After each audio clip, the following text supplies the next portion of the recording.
Hello and welcome everyone to our most recent UK PACT webinar. This is number 13, but that's not a bad omen. This is just it's the number we're on. And also we're on April Fool's Day today, so another omen, but I'm sure that this is all going to be a peripheral concern for what is an important conversation. And I'm really delighted to be having this conversation today with Professor Marie-Piere Moreau from Anglia University, and this idea of a careful university, something that I've been conscious of for many years now, and I know Anna Lopez, my co-chair with UK PACT, it's very important to her as well. So before we get into the conversation, as I have a captive audience, I just want to briefly mention that we are a organisation of parents and carers across higher education. We have a website, ukpact.org, which we encourage members to navigate to and learn about. I'm in the process of developing a carers section, actually, which I developed on the back of Marie-Piere and colleagues, the launch of your report. So I made sure I developed off the back of that.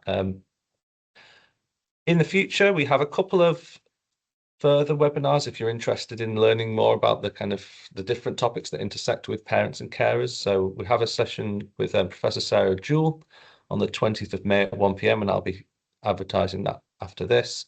And we have another session that I'm just renegotiating the date for with Professor Emma Bannister and Dr. Helen Norman on some of their research on parental leave as well. For dads, and I've been establishing a dads group, we have a session with a PhD student, Dan Dehan, on his research on male carers, which I think will be fascinating. So he's got some early findings that he's going to talk to us about. And finally, just to kind of spotlight, we have a hybrid workshop, which we are going to be running on the 22nd of May. People who are already in our distribution list may well have received a hold the date email for this from Bernardo, our research associate. So if you're interested in attending in person or online a workshop about what we do and looking ahead as to what we can do next, you'd be delighted for us to join us. We did an event a couple of years ago and it was really great, and we got a lot from it, and I think members really enjoyed meeting each other in person as well. So please get in touch if you'd like to learn more about that, and yeah, put the date in your diary. It'll be up in Newcastle, so we'll welcome you to the north. Right, we're going to talk about a careful university and the report from Anglia University, Towards a Careful University, a national study of staff who are caregivers in the UK higher education sector. And I'm thrilled to welcome Professor Marie-Piere Moreau. What I'm going to do now is stop sharing so we can have a proper conversation and we can talk as people instead of having slides. And the way we're going to do this, so for people on the call, we're going to have this section recorded, and we always try and structure it this way. So we know parents and carers have demands on their time, so can't always attend in person or at the kind of live moment. So we'll have a recorded section, and then we'll have an open forum for further questions, which will be not recorded at that stage. And I'll share the recorded section, which is going to be in a conversational format with me and Marie-Piere to start with. So with that in mind, we'll get into the conversation. So Marie-Piere, would you like to introduce yourself to begin with? Or is there anything you'd like to say about yourself before we get into the conversation? Yeah, well, thank you for having me. Thank you for your kind invitation, Mark, and I'm really pleased to be here. So I'm Marie-Piere Moreau. I'm a professor in the Sociology of Education, Work and Inequality at Anglia on the Cambridge campus. I've got sort of two types of interests. One is more related to sort of gender-based inequities in schools and higher education and the workplace generally. And the other one has been, I think that's probably better to say, it's been a shift over the years, where I've been more interested in issues around care and carers. in education, especially higher education context, both looking at students and staff. Yeah. That's great. Thank you. I mean, it nicely leads me on to my first question. So your report foregrounds those intersectional experiences of carers, and it promotes this idea of a careful university, and we'll get into that idea in a minute. But I just wonder if you wouldn't mind defining who you're talking about when you're talking about this idea of carers, and perhaps unpacking that very idea within higher education. Yeah, that's such an interesting and topical question. So I think so. This particular report builds on research I've been conducting since 2010, actually. So I often say that story because for me that's the sort of original story of a research where I was a research fellow and PhD student, and then I had my daughter, and I thought that sort of triggered the interest because I thought, oh, isn't that I was actually having my daughter in a pushchair, taking her to nursery on a campus. And when I had this bold moment where I thought, isn't that interesting that there's so much work on the sort of mothering academic combination, but so little on being a student and a parent. And obviously that sort of started my thinking. I went to Nuffield Foundation, applied for a bid. I was successful. That was really nice because being a parent and researching parenting was really, it was very meaning making. And over the years, so I've been working on all sorts of categories of carers, and I'm going to define them in a minute, in higher education, both students and staff, leading finally to this really big report we've been working on for 2-3 years now. So really pleased to have it out. So for the report, really, what I wanted to do is to have a very broad, encompassing definition for carers. I think it's there's lots of the original research tends to compare carers and non-carers. But I also wanted to be able to look at different categories of carers and be able to sort of deconstruct the carers category because it's encompassing, and some just intersectionality, which I know is a bit of a buzzword, but look at, what sort of caring responsibilities do you have? How do they sort of have an impact on your life, on your work? And also, who is this person doing the care work? Because what we can see is that the way you are treated as a carer is very much depending on race, gender, class, and other factors. So for me, that was really important to define carers in a very broad way, including all sorts of care and responsibility. And we also use self-identification for the report, which is not unproblematic. Because we know that different groups of people will be more or less likely to see themselves as carers. So that's sort of bias it a little bit. But I also felt that containing care, which is such an elusive category, it's both an emotion, it's a form of labor, etc., was quite problematic. So we kept it very open. So that's the focus there of this report. And it's very problematic because some institutions are using different definitions. So, for example, the US published, I think it was 2009, the Meet the Students report, and then 2013 Meet the Parents report after the film, and then in 2013 Meet the Carers report. Suggesting that the parents and the carers are two very distinct categories. So I think in terms of political organizing, we need to think about how do we go about it. It may be strategic to group the two, or maybe it's not. But I think there's room for a bigger discussion. And I'm not, I realize a limitation to a definition. No, I really appreciate that answer, and it is so nuanced. And yeah, there's the kind of dimension of being strategic and thinking how can we have the biggest impact with this, but equally there's the importance of recognizing different forms of care, and that being a broad church. So no, I think that's a really important framing. So thank you. You mentioned in the report this idea of academic norms being carefree. Would you mind just expanding a bit on that, and then perhaps thinking why is that such an important focus for us in the current context that we have? Yeah, so I'm trying to be more consistent and coherent and use the term careless now rather than carefree. Sure. For some reason, because you can get that English is not my first language. I used to work both, without a distinction, and then I started thinking, I mean, carefree is a bit like child-free, it's like a happy thing. Yes, yes. Yes. When you say childless, it sounds really sad, but I don't think careless. I don't know. I had a lot of thinking about it. So at the moment, I sort of settled on careless. But I think whether you use careless or carefree. Obviously, I'm not saying that universities are careless or carefree. I think they would collapse if there was no care involved, and in particular, the extraction of free labor, caregiving within and outside the university. Okay, but I think this is definitely a nice story. We're being told that to be professional, we need to be carefree. And so that's an important preamble.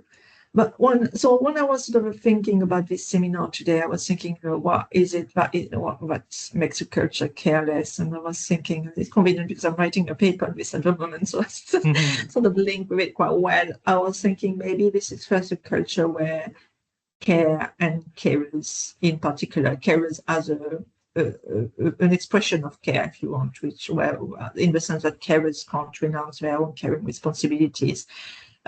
When these groups are excluded. So, for example, when you make rules so impossible for carers to be in, when you make expectations so out of reach for carers. So this is the work of Kathleen Lynch, on the expectations of academics in particular, but also students and other professionals in the workplace, that they have to perform to a level of expectations which is aligned with the assumption you don't have any caring responsibilities, and how that can be very exclusionary. So that can be, for example, but I think that appears in lots of different ways. For example, at the moment I have this very big international project called Intercare, and what we look at is this young carers in education, and how if they are doing more than 21-hour study time a week, they can't get the carers allowance.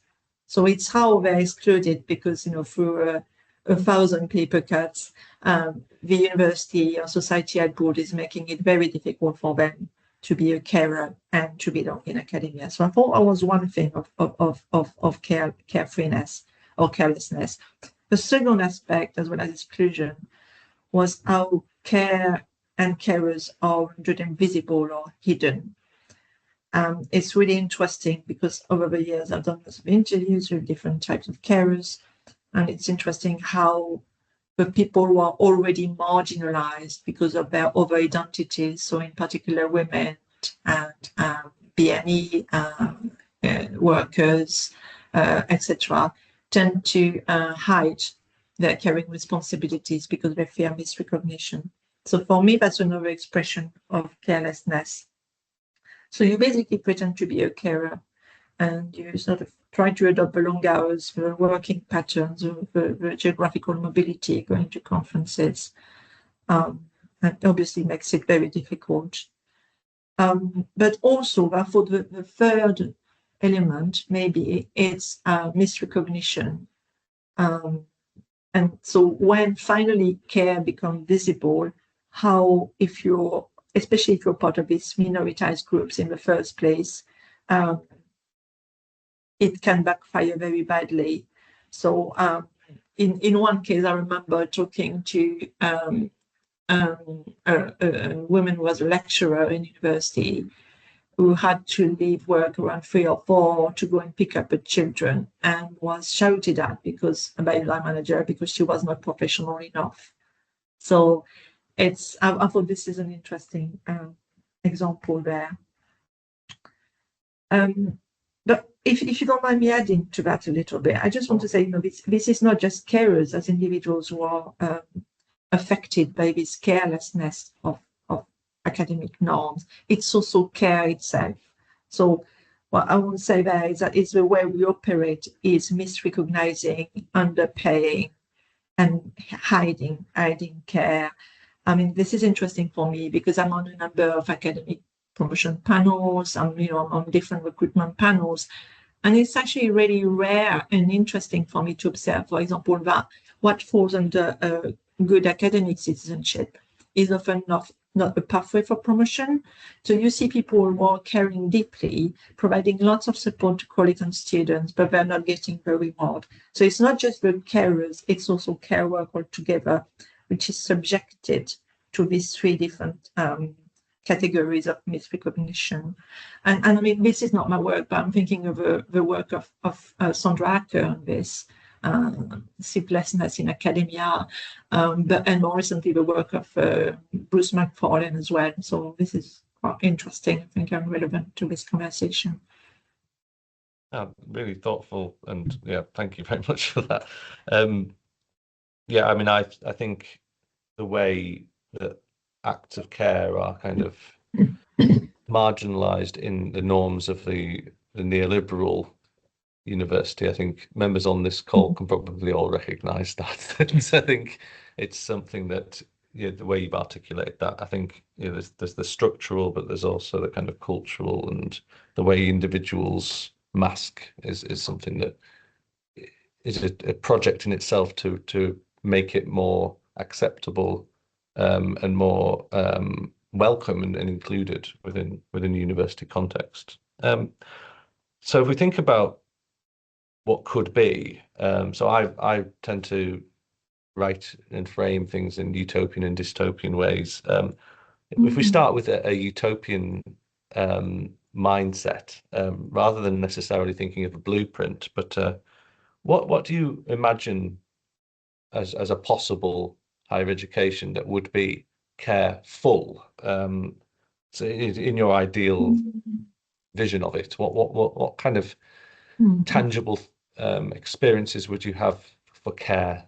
I like that I'm talking about utopia and vision, and have this planetary background behind you. Yes. The big picture. Yeah, so I mean, I was thinking about it as I was preparing for this meeting, and I think for me the starting point would be to fully appreciate that we are all involved in relationships of care. Otherwise you and I wouldn't have survived into adulthood. Yeah. Yes.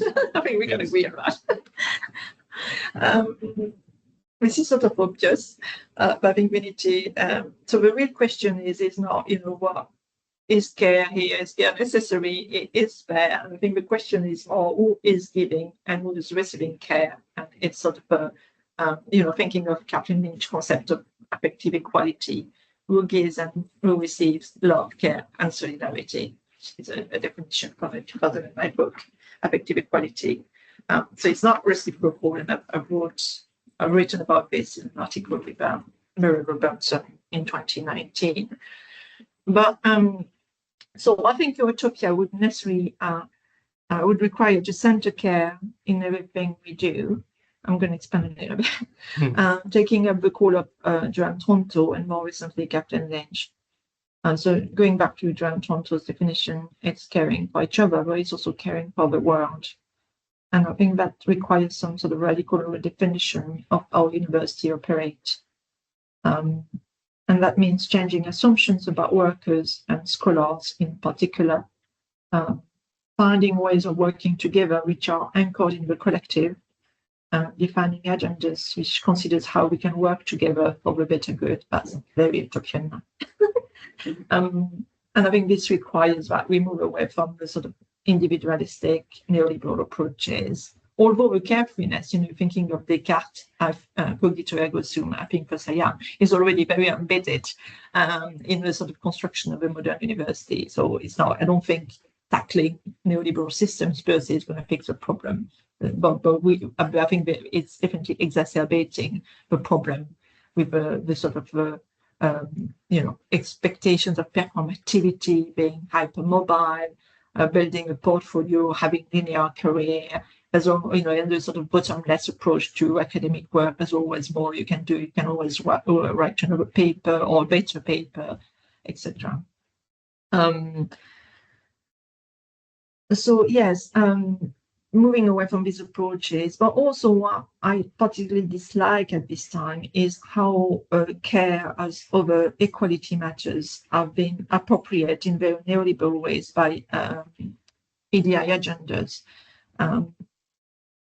in ways which are very performative rather than meaningful. So it's turning into a sort of a box ticking exercise. I mean, it's interesting, for example, paid care leave is a really good idea, but a number of universities have introduced it. But when you actually look at the measure, you realize that they introduced 1 day paid care leave. And I think it's ticking a box on the happiness one. That's the cynic in me thinking that.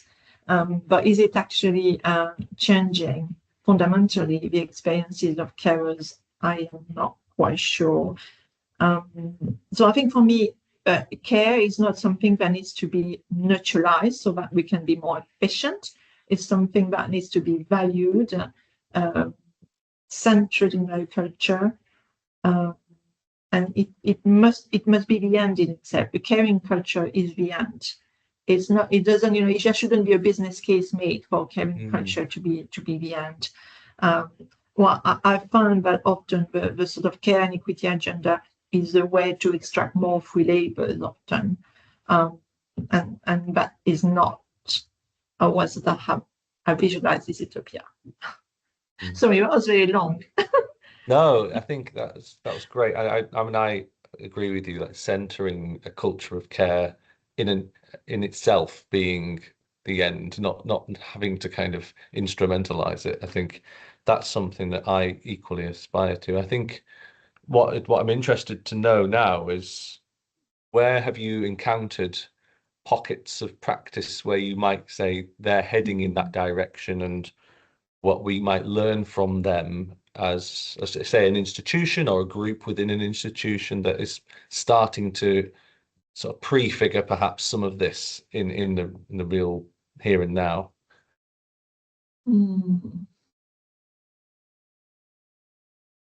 Yeah, I mean,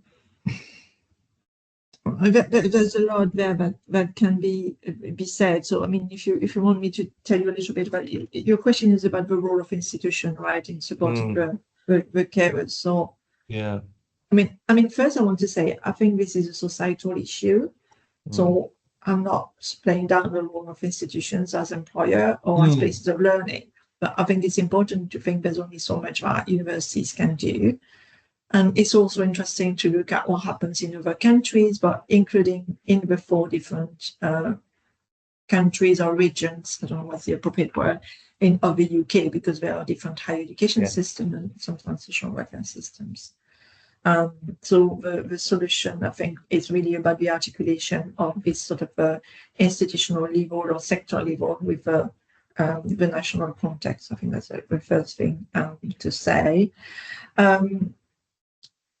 I think in terms of what university can do, I'm really fond of the sort of social justice model developed by Nancy Fraser and expanded by Kathleen Lynch.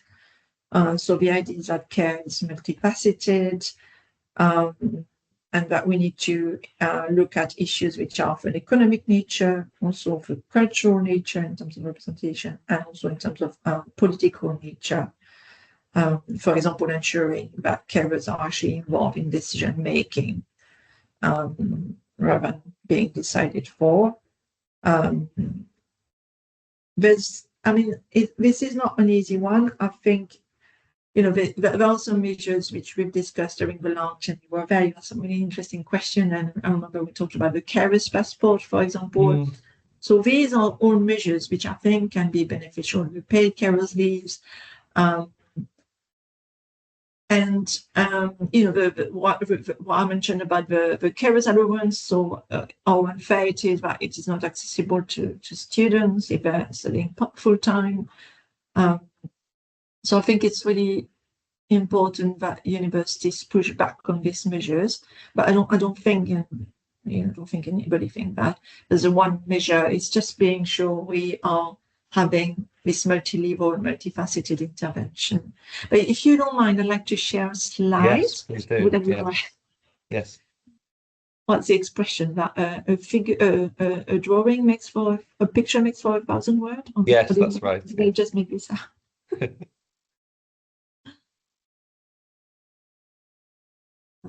It's PowerPoint is preparing. Yes. So I just want to go. There may be opportunities to go through this. So just for people who are not familiar with this, these are our drawings by Marie-Piere on work I have conducted over the years. Yeah, so one of and that has been exhibited in different national contexts. So what I was a little bit reluctant to be like, oh yes, you should do this, you should take this exact measure. As I said, it feels like a cop-out. It probably is, but I think it really depends on the context, and I think it's really important that universities are talking to the carers in their institution, because we know that intersectionality is really, really important. There are also different subject cultures, so these things need to be taken into account. But here, so we were trying to draw on this idea of a rhizome by Gilles Deleuze and Félix Guattari, and to apply it to policy and how we can implement in universities policies which are fair and effective. So very often, or maybe not very often, but I mean, well, let's start again. My assumption when I started to work on and do case studies is that there would be a very rich provision at the top, a very good policy, and it would sort of magically trickle down. Yeah, so there's a tree metaphor. And I think actually, I've been talking to a lot of people, it looks to me that the rhizome is a better metaphor, because the rhizome is a little bit unpredictable in the ways it travels. So what we found is when we talk to colleagues, it's often the immediate work environment of a line manager, which is a problem. And the actual, especially because you have quite a relative flexibility in academia. So that flexibility often depends on your line manager. So even in the same departments, you may have people who are being treated very different with a similar set of caring responsibilities. One of the things we thought about was that it means that we can't just be happy with a policy which is very centralized. And it also means that we need to shift away from the deficit discourse, because there is nothing wrong with carers. The problem is the culture that compounds carers' difficulties. So an example is timetabling, right? If you lecture a student and I change your timetable again and again just before the term start, which happened to me as a younger parent, it makes things for you and for your student in similar circumstances. It's very difficult. So is getting sure the approach is multidimensional. There's something central. There is also some training which is directed towards line manager in particular, and there's some sort of embedding of careful measures in everything we do. So multidimensional, multi-level. So the idea as well that so we target the different levels in the university in terms of intervention to ensure awareness, but we also ensure that we accept that different carers have different issues. For example, in the report you've talked about today, which has sort of launched this conversation, we found that people with who are parents of children with SEND, who are parents of children with SEND, and people who are looking after elderly parents are often the categories struggling the most. However, when we look in more details, we found very different types of struggles. And those caring for elderly parents, they don't have longer-term impact on career, but those with SEND children have longer-term impact. This is quite obvious, but that also means the problems here are not the same. So we need to be sure we capture the different dimensions of a problem. So that could be economic, that could be cultural, that could be political, etc. That could be something which is more affective and emotional, or somebody who feels like they want to be seen. So maybe for this person, a carers network where they can participate and talk to colleagues is something they need. Or that maybe that this person just basically needs some financial support and don't want to spend more time being involved in carers network. We also think it's really important to have a collective approach. So universities should really, not it's important to tailor your practices depending on the nature of the needs, but it's also really important that the person doesn't become like, seen as a problem. So it's really a collective responsibility. Understanding care as relational, but also, as I said, intersectional. So really getting sure that you take into account the fact that men or women carers don't necessarily experience, or non-binary carers don't experience similar issues. So that's the sort of thing I've been pushing for. If I can come in at this point, I just one of your recommendations that speaks to some of this is the need for better data, so that we can actually kind of describe who are carers and actually provide an evidence base that justifies this approach in a more kind of, it speaks the language of higher education to an extent, that having that basis of this is the population, and this therefore is, we need to address this in an urgent way, because of what you said earlier about hiding and about masking it, or feeling that hidden carers at work, the need for that to be more kind of foregrounded as a starting point. And I think you mentioned HESA data as one of the ways that would be potentially addressed. And I know that, I think I saw Andrea Todd was on the call earlier, used UCAS as well for student carers, and parent carers, I should say. So is that something you feel would be a really important first step, or are there other things that would be a first step, do you think? Yeah, I think this would, counting the carers, if I can say that, would really help with increasing visibility, and the realization that this is not, an odd situation. This is really interesting. So the other project I'm involved in, the Intercare, we have conducted a survey of 3,000 young people in Poland, Germany, and the UK, and we've tried to assess the proportion of young carers in education. And we found that the percentage is between 15 and 20%, which is quite high. So, people are talking about a hidden minority, but actually it's quite significant. It's a minority, but it's not a small group. So I think this is really important to capture this information. There are challenges with it. I mean, UCAS, when it comes to students, UCAS and the OFS now have put carers on the risk register, so it becomes more embedded in the access and participation plans. But in terms of staff, this is very much left to the university to make that decision. So we have a very patchy image.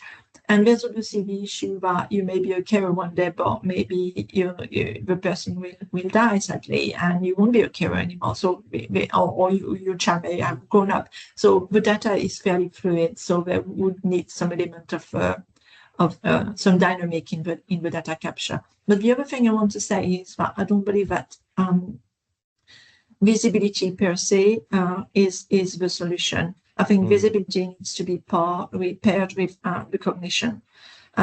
If there is a stigma about being a carer in your institution, and you sort of come out being a carer and are counted, and there's this carer's passport that goes left and right, and everybody can see that, I think that is an issue where you risk being seen as not necessarily very much, this person, they have young children, or they have so much going on. So, and I don't think that's what we want to see happening. So it's just visibility. Yes, it's a really important step, but it must go with a cultural shift in the way we're thinking about carers. I had other questions that I wanted to ask, but I'm conscious of time, and I would like to offer people on the call an opportunity to speak to you. I suppose if I can briefly ask you, what do you think networks could do in their institutions, or even collectively across the UK, if there was one thing that we could do to start off with as a collective, is there anything in particular that comes to mind? I appreciate that's a big question, so if you don't immediately have an answer to it, Marie-Piere, don't worry. No, I'm not super confident telling you what to do. Like, no, but yes, since you're asking. Um, I don't know, but like maybe like identify sort of 3 or 4 strategic priorities that you could talk to your MPs or your representative about it. There's been a lot of noise around care. You know, I'm thinking the PPG, which is on not staff but young carers in education, for example, very recently published a report. They're very active. So it's just engaging with this political group to sort of and maybe learn from each other and see, you know, maybe I think universities are very competitive. So if in one network you're having this very generous paid allowance for carers, well, maybe just share this information and go to your own institution and say, well, you know, your university locally is doing that. But well, maybe a way to progress your agenda. I don't know.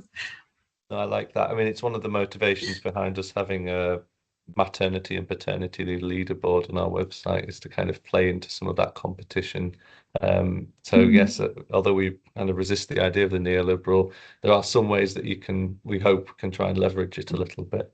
Right, I'm going to open the floor to see if people on the call would like to ask questions. I will stop recording at this stage, so anyone who would like to ask a question can do so without being part of the recording.